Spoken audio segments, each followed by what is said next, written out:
January 23, 2012. The winter sun hadn't yet crested the horizon when Principal Eleanor Townsend arrived at Bradbury Middle School. Frost etched delicate patterns across the windows of her sedan as she pulled into her reserved parking space, the engine's purr cutting through the stillness of the Nebraska morning. She cherished these quiet moments before the chaos of adolescent energy filled the hallways. Eleanor glanced at the dashboard clock, 7:32 a.m. Just enough time for coffee before the morning staff meeting. The spare key to room 104 jangled in her pocket as she made her way across the frozen parking lot, breath-forming clouds in the bitter cold. She found it odd that the lights were already on in the English wing. Through the frosted windows, a single classroom glowed. Room 104. Grace must be preparing early, Eleanor thought. The substitute had shown remarkable dedication these past weeks. The corridor smelled of industrial cleaner and chalk dust as Eleanor approached room 104. She knocked lightly. No answer. Perhaps Grace was in the teacher's lounge. Eleanor inserted her key, turned the lock, and pushed the door open. Grace? I saw the lights were. The words died in her throat. At 7:48 a.m., the body of Grace Lindley, 31, was found slumped over the teacher's desk, stabbed 3 times with a pair of school-issued scissors. Blood had pooled beneath her, staining a stack of graded papers crimson. Her eyes remained open, frozen in what looked like recognition, as if she'd known her killer. Eleanor's scream echoed through the empty hallways. Within 30 minutes, the school was swarming with police. Detective Marcus Holloway arrived as students were being turned away at the entrance, confusion and fear spreading through the growing crowd like wildfire. Secure the perimeter, Holloway ordered as he ducked under the yellow crime scene tape. At 43, he carried the weight of 20 years on the force in the lines around his eyes. Weston, Nebraska had seen its share of domestic disputes and petty theft, but murder? The last one had been 7 years ago, a bar fight gone wrong. This was different. Calculated. The victim positioned almost ceremonially at the desk. What do we know about her? Holloway asked Officer Jenkins, who was jotting notes in a small pad. Grace Lindley. Moved to town last fall after finalizing a divorce. Began substitute teaching this semester. Kept to herself mostly. Neighbors say she was polite but private. Holloway studied the scene, cataloging details. No signs of forced entry. The scissors, standard issue from the school supply cabinet, had been plunged with significant force. The killer knew the layout, knew where to find a weapon. This wasn't random. Security cameras, he asked. Jenkins shook his head. Hallway camera outside room 104 was down for maintenance. Has been for 2 days. Convenient, Holloway muttered. The school went into lockdown. Students who had already arrived were herded into the gymnasium, where counselors attempted to calm the rising hysteria. Parents arrived in droves, faces pinched with worry as they collected their children. By noon, the school stood empty except for the investigation team and key staff members. In the principal's office, Eleanor Townsend twisted her hands in her lap. I can't believe this happened here. She was dedicated. Quiet. Never caused problems. How long had she been substituting? Holloway asked, noting the woman's trembling fingers. Just since January. She was covering for Corbin Blake, our permanent English teacher. He's been on leave for personal reasons. And before that? Did she have experience elsewhere? Eleanor nodded. Her resume listed positions in Illinois and Colorado. Excellent references. I checked them myself. I'll need those contacts, Holloway said. What about enemies? Anyone who might have had issues with her? The principal hesitated, eyes darting to the window before meeting his gaze. There was an incident last week. Grace found a note in her mailbox in the teacher's lounge. Holloway leaned forward. What kind of note? Threatening. It said, you shouldn't be here. Go back to where you came from. I thought it was just, well, small towns can be unwelcoming to newcomers. I told her to ignore it. Do you still have this note? Eleanor shook her head. Grace threw it away. Said she didn't want to make a fuss. Outside, forensics combed through room 104. The medical examiner placed time of death between 6:30 and 7:15 a.m., before most staff arrived. The murder weapon, the scissors, had been wiped clean. Not a single fingerprint. Detective Holloway drove to Grace's apartment that afternoon. It was a small one-bedroom in a modest complex on the edge of town. Beige walls, minimal furniture. The space of someone who hadn't intended to put down roots. In the bedroom closet, he found 3 neatly packed boxes. Opening one revealed framed photos, Grace with an older couple, presumably her parents. Grace in a cap and gown. Grace with a dark-haired man, their smiles tight, bodies angled away from each other despite their embrace. The ex-husband, perhaps. The kitchen contained a single mug, 1 plate, 1 bowl. The refrigerator held yogurt, apples, and a half-empty bottle of white wine. The life of someone living in suspension, waiting for something. It was in the home office that Holloway found it, a file folder labeled in neat block letters, "Do not destroy." Inside was a yellowed newspaper clipping, carefully preserved in a plastic sleeve. Dated April 17, 2003. Student suicide rocks community. The article detailed the death of 16-year-old Michael Kaplan at Ridgeview High School in Kenwood, Illinois. The boy had taken his life after what the article described as a period of intense bullying. His journal, found after his death, referenced humiliation during English class and being made an example of. A sticky note attached to the article contained a single name circled in red, Corbin Blake. Holloway's pulse quickened. Checking the staff records Eleanor had provided, he confirmed what he already suspected. Before coming to Weston, Corbin Blake had taught English at Ridgeview High School from 2002 to 2004. But there was more. Cross-referencing with Grace's resume revealed an overlap. During the 2002 to 2003 school year, Grace Lindley had worked as a teacher's aide at Ridgeview while completing her education degree. The pieces began to align with unsettling clarity. Back at the station, Holloway pinned the information to his investigation board. "Find Corbin Blake," he told Jenkins. "I want to know everything about his personal leave." It took less than a day to track down Blake's address, a farmhouse on the outskirts of town. When Holloway and Jenkins arrived, the place was silent. Blake's red pickup truck was nowhere to be seen. "Mr. Blake?" Holloway called, knocking firmly on the door. "Weston Police. We need to speak with you." The neighbor across the road, an elderly man tending to his mailbox, squinted at them. "If you're looking for Corbin, he left yesterday. Said he was visiting family in Indiana. His sister's sick or something." Holloway frowned. "When did he say he'd be back?" "Didn't say. Just asked me to collect his mail." A search warrant was issued by evening. Inside Blake's house, Holloway found a sparse living room, kitchen dishes left unwashed in the sink. In the bedroom, dresser drawers hung open, emptied hastily.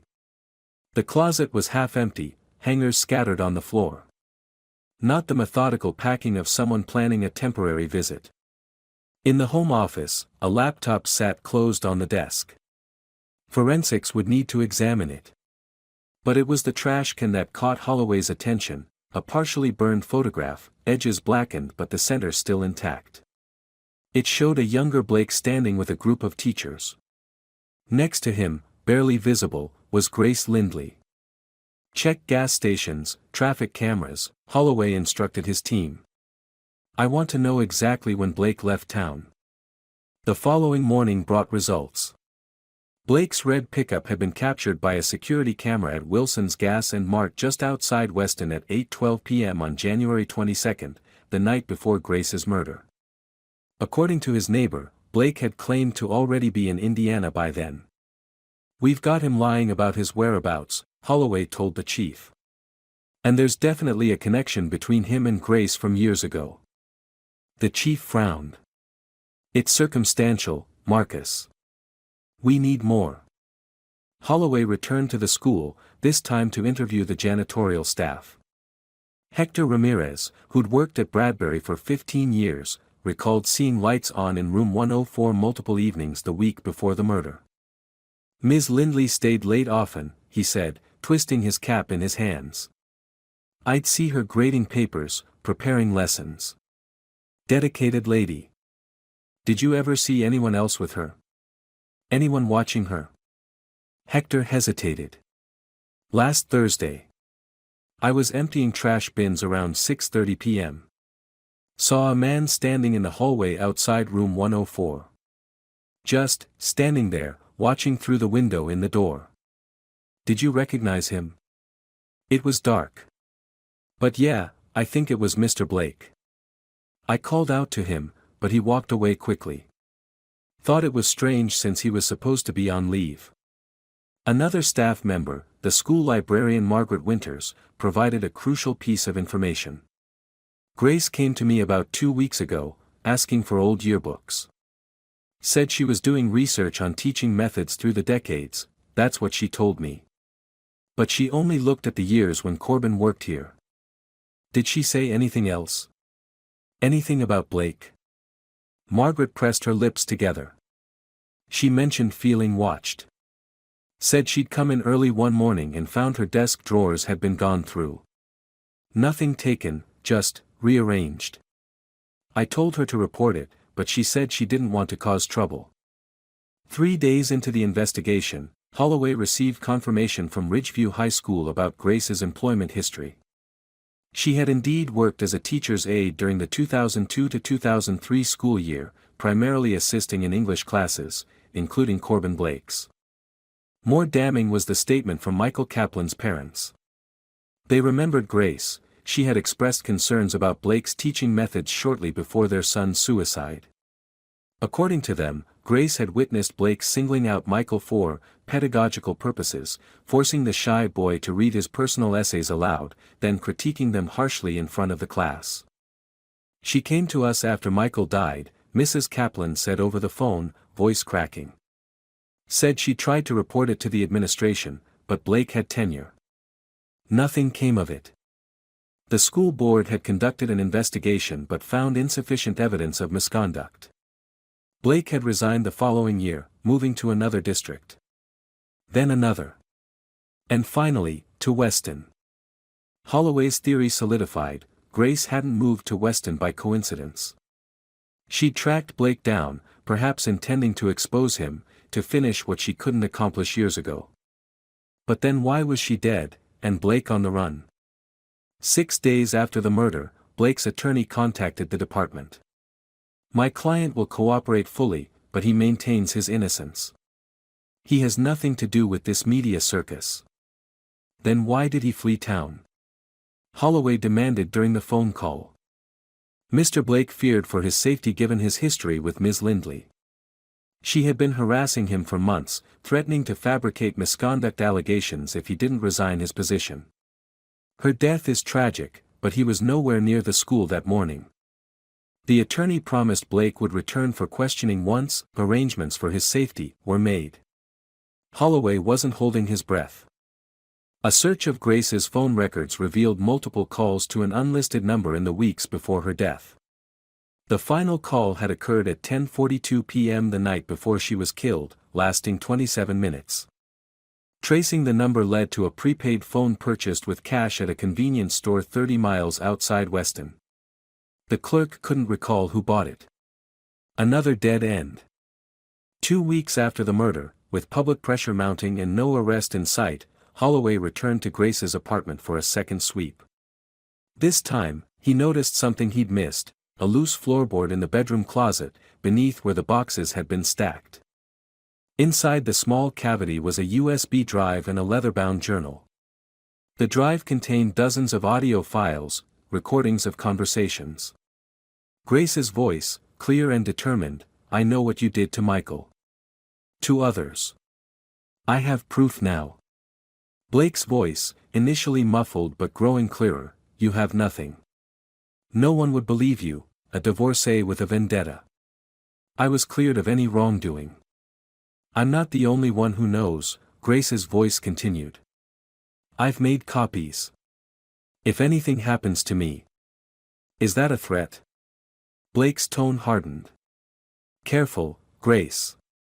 Remember what happened to your teaching career after you tried this last time. The journal contained meticulous notes, dates, times, interactions with Blake dating back 3 years. Grace had been gathering evidence, building a case methodically.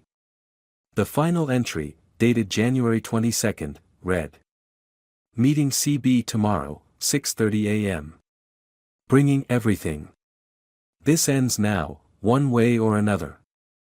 Holloway obtained a nationwide warrant for Blake's arrest, but it was too late. The man had vanished, his bank accounts emptied, his digital footprint erased. Some speculated he'd fled to Canada or Mexico. Others believed he was hiding in plain sight, perhaps in another small town, under another name, teaching another group of vulnerable students. As for Grace, her parents collected her belongings. Her body was returned to her hometown in Illinois.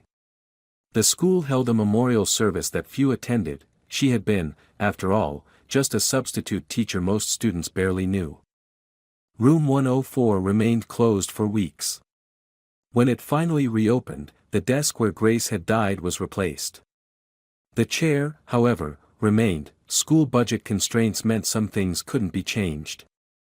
The case went cold despite Holloway's efforts. Each lead fizzled out. Each potential witness remembered less than the one before. The town of Weston gradually returned to normal, the murder becoming a cautionary tale, then a whispered legend, then barely a memory. But every year, on January 23, someone leaves a red pen on the chair in room 104. No one ever sees who does it. Some say it's Holloway, who never forgave himself for failing to solve the case. Others believe it's a student who knows more than they've admitted. A few even whisper it might be Blake himself, returning to the scene of his crime like killers are said to do. Detective Holloway retired 3 years after Grace's murder, the case file still open on his desk. His replacement showed initial interest but soon prioritized more solvable crimes.